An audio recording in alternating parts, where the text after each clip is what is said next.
Salut à toutes et à tous, j'espère que vous allez bien par la grâce de Dieu. Pasteur Kevin à l'amour.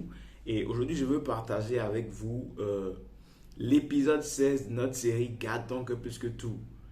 J'espère que vous avez suivi les autres séries. En tout cas, elles sont très édifiantes. Je remercie tous ceux qui suivent et qui nous soutiennent dans cette lancée.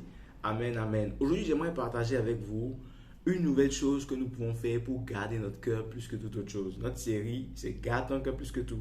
Et nous avons partagé plusieurs choses qu'on peut faire. Aujourd'hui, j'aimerais partager une nouvelle étape, une nouvelle chose que tu peux faire pour garder ton cœur plus que tout. Et nous allons lire dans Psaume 62, les versets 7 à 8.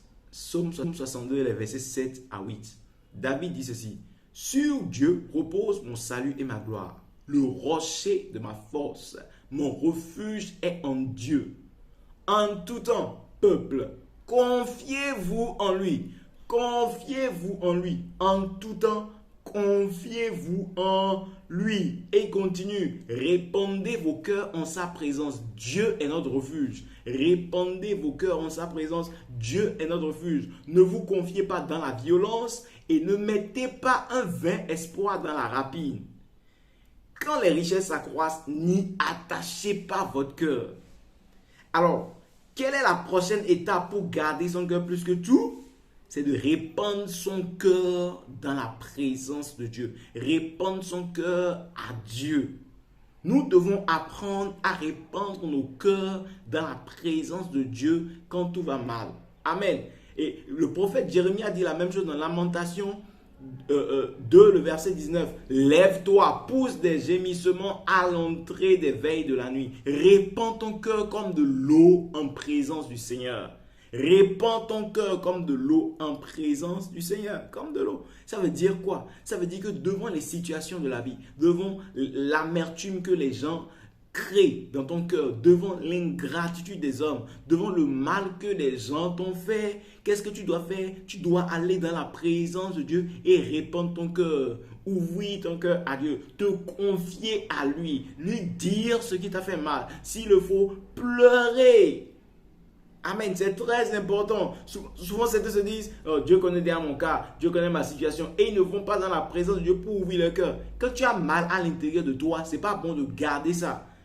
Et il n'y a pas aujourd'hui beaucoup de personnes à qui tu peux rapidement faire confiance et te confier. Peut-être tu ne fais pas facilement confiance aux gens. Va dans la présence de Dieu. Il y a certaines choses, c'est à Dieu que tu dois les révéler avant même d'en parler aux hommes. Tu vas dans sa présence, tu chantes, tu l'adores et tu ouvres ton cœur. Seigneur, j'ai eu mal. Telle personne m'a fait ci, telle personne m'a traité comme ceci. J'ai eu mal. Console-moi. Apprends à ouvrir ton cœur. C'était ça le secret de David. David ne pleurait pas devant les gens, mais David avait bien mal pour ce qu'on lui faisait. David ne pleurait pas, mais arrivé en présence de Dieu, lisez les psaumes, vous allez comprendre. Arrivé dans la présence de Dieu, David ouvre son cœur. David est transparent. On a dit, répands ton cœur comme de l'eau en présence du Seigneur. Donc tu dois être transparent, tu déverses tout. J'ai eu mal. J'ai eu tel gourmet là, j'ai eu mal. On m'a chassé, mon salaire n'a pas été reçu. J'ai eu mal. Chaque fois que tu sens que tu as mal dans ton cœur, que tu es touché dans le cœur, tu dois aller ouvrir ton cœur à Dieu rapidement. Tu ouvres ton cœur, tu pleures, tu lui montres comment tu as mal. Comme ça te soulage. Lorsque tu ouvres et que ça sort de l'intérieur de ton cœur, que ce soit à Dieu ou à un homme, cela te soulage. Ce n'est pas bon de toujours garder les choses à l'intérieur du cœur. Donc une des meilleures façons pour garder ton cœur, c'est de répandre ton cœur dans la présence de Dieu. Ça veut dire quoi? Ça veut dire se confier à Dieu sur tous les plans. Amen. Ça veut dire quoi? Répondre son cœur à Dieu. Paul va vous dire que ça veut dire faire connaître tous ses besoins à Dieu. Philippiens 4:6. Ne vous inquiétez de rien, mais en toute chose, faites connaître vos besoins à Dieu avec des supplications et des actions de grâce. Amen. Pierre va vous dire que c'est se décharger de ses fardeaux sur Dieu. 1 Pierre 5, verset 7. Déchargez-vous de vos fardeaux sur Dieu, c'est ça.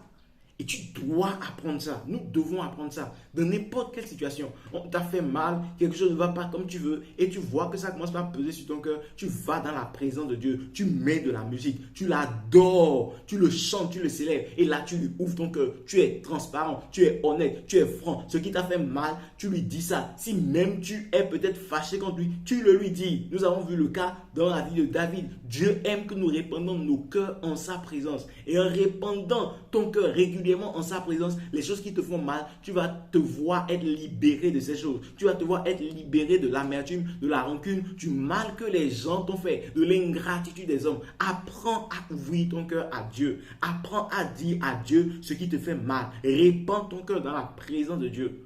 Et tu pourras garder ton cœur plus que toute autre chose. Amen. C'était ce que j'avais à partager avec toi aujourd'hui. Si tu n'es pas encore abonné, abonne-toi. Et si ce message t'a fait du bien, si ce message t'a édifié, partage-le avec quelqu'un pour aider quelqu'un à savoir comment garder son cœur plus que tout. J'aimerais finir en vous lisant ce verset de David. Psaume 56, les versets 3 à 4. Quand je suis dans la crainte, en toi je me confie. Quand je suis dans la crainte, en toi je me confie. Je me glorifierai en Dieu, en sa parole. Je me confie en Dieu. Je ne crains rien que peuvent me faire les hommes. Apprends à partir d'aujourd'hui à te confier à Dieu. Confie-toi en lui. Ouvre-lui ton cœur. Et ton cœur sera solide. Ton cœur sera fort. Voilà, c'était tout pour aujourd'hui. On se retrouve demain pour l'épisode suivant. Merci.